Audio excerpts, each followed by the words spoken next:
শিখ শক্তি ও মুঘল রাষ্ট্র।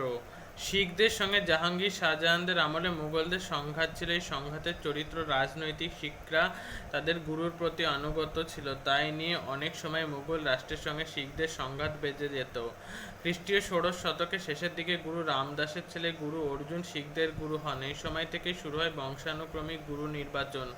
গুরু অর্জুনের ছেলে গুরু হরগোবিন্দ সিং একসঙ্গে দুটি তলোয়ার নিতেন। তিনি বোঝাতে চাইতেন যে শুধু ধর্মের ক্ষেত্রে নয়, রাজনৈতিক ক্ষমতাও তার আছে।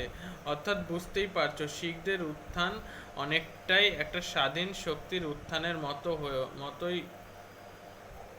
মতোই হয়ে উঠেছিল। মুঘল সরকারের পক্ষে তা মেনে নেওয়া সম্ভব ছিল না। নবম শিখ গুরু তেগ বাহাদুর ঔরঙ্গজেবের ধর্মীয় নীতির বিরোধিতা করেন, কিন্তু শুধু ধর্মীয় কারণে মুঘল শিখ সংঘাত ঘটেনি।